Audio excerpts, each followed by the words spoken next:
મોઢામાં રબારી કોલોની જે રબારી વિસ્તાર હતું એમાં 400થી વધારે મકાન ડિમોલિશ થયા છે. દાવો છે કે સિંગલ નોટિસ અથવા તો 6 કલાકની નોટિસ આવશે તો નોટિસ વગર તોડી પડે. કોઈ પથ્થરદિલ માણસ પણ હોય, પથ્થરદિલ માણસ પણ હોય અને અહીંયા આવીને જો જોવે તો એનું હૃદય દ્રવી ઉઠે એવી પરિસ્થિતિ અહીંયા આજે નજરે જોઈ છે. હું આજે બાજુના ઘરમાં જઈને આવ્યો.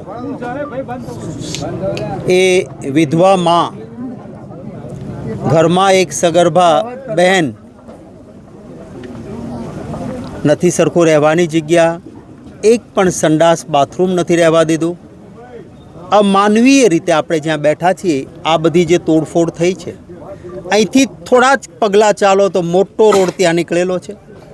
આ તરફ આ રસ્તો છે જ, અહીંથી 2 ઘર મૂકો એટલે પાછો રસ્તો છે. આગળ સોસાયટીની દિવાલ આવે છે.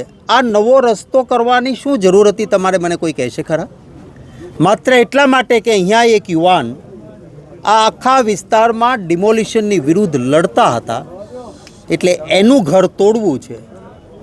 શું આ કોઈ લોકશાહીની રીત છે ખરી?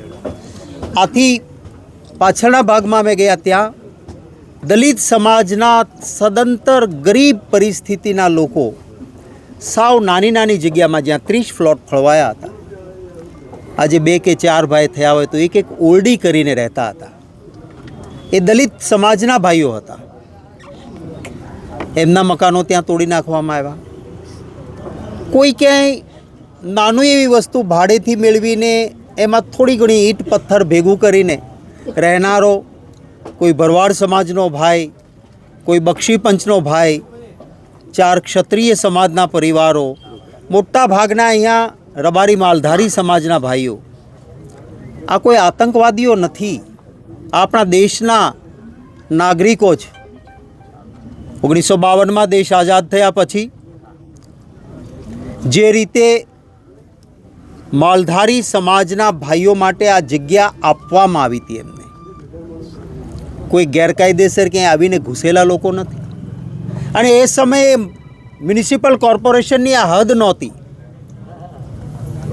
કોઈ રિઝર્વ પ્લોટ હોય તો એ આ સોસાયટીના માલિકના રિઝર્વ પ્લોટ થયા ને. અદાણી ટાઉનશીપ બનાવે ને એમાં રિઝર્વ પ્લોટ હોય તો એ ટાઉનશીપની માલિકી થઈ, એ કોઈ સરકાર ત્યાં બુલડોઝર નહીં મોકલે. સુપ્રીમ કોર્ટે વારંવાર કહ્યું છે કે કોઈનું પણ આસિયાનો તોડવાનો સરકારને અધિકાર નથી. જો જરૂર છે પબ્લિક ઇન્ટરેસ્ટમાં વિકાસના કામ માટે તો રહેઠાણ તોડતા પહેલાં પ્રિન્સિપલ ઓફ નેચરલ જસ્ટિસ, કુદરતી ન્યાયના સિદ્ધાંતનું પાલન કરો. નોટિસ પૂરતા સમયની આપો.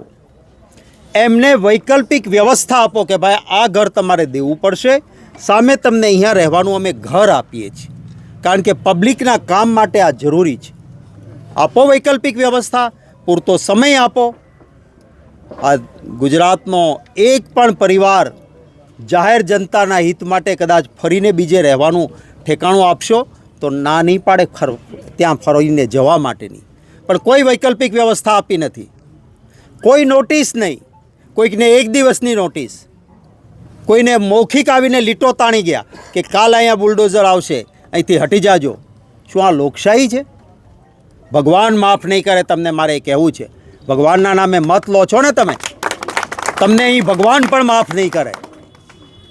અને હવે આ રીતની અમાનુષી પ્રવૃત્તિ, હું માનું છું કે કદાચ આજે કોઈ 1 કે 2નું તૂટ્યું હોય, પરંતુ મોટા બંગલામાં રહેનારને પણ હું વિનંતી કરીશ કે ગુજરાતમાં કોઈ એક જ્ઞાતિ, કોઈ એક વર્ગ, કોઈ એક ધર્મ નહીં.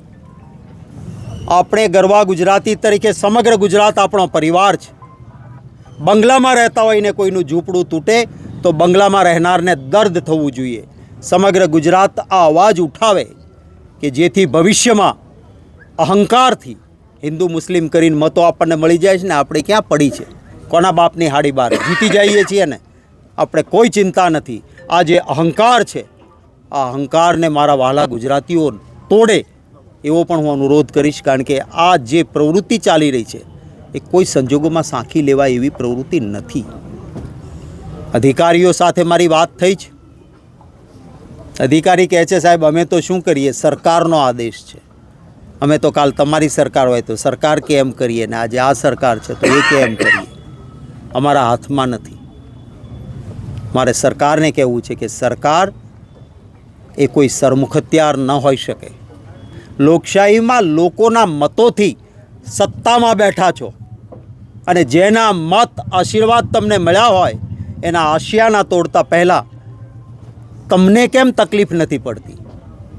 અનેક જગ્યાએ આ પ્રકારની પ્રવૃત્તિ હમણાંથી ઉપડી છે. ભાવનગરમાં પણ 1000 વ્યક્તિઓ જે સામાન્ય વ્યક્તિ છે ઈંટ પથ્થર કરીને એક આ પતરાના શેડ નીચે નાનું છાપરું બાંધતા માણસને કેટલી તકલીફ થતી હોય છે ખબર છે ખરી તમને? રોજનું લઈને રોજ કમાઈને રોજ ખાનારો માણસ માત્ર થોડીક મૂડી બચાવી ઈંટ પથ્થર ભેગું કરીને એક આશિયાનો બનાવે અને એને ફટાક દઈને તોડી નાખે તમારું બુલડોઝર આવીને. મેં અત્યારે જોયું, આટલા દિવસ થયા છે છતાં જ્યાં તૂટેલું છે ત્યાં પથ્થરને ઈંટ ઉઠાવીએ તો કોઈનો દુપટ્ટો છે, કોઈની સાડી છે. આ એને લેતા એ પરિવારને કેટલી તકલીફ પડી છે એનો અહેસાસ છે ખરો? કોઈના વાસણ પડ્યા છે અંદર, કોઈના બૂટ ચપ્પલ પડ્યા છે. શું તમારે આ કાઢવા દેવાની તમારી ફરજ નહોતી? જે હિન્દુ ધર્મના નામે તમે મતો લો છો, અરે કમસે કમ એ ભગવાનના ફોટા તો કાઢવા દેવાતા. ઈંટો પથ્થરની નીચે એ ભગવાનના ફોટા પણ નિસહાય રીતે આંખમાં આંસુ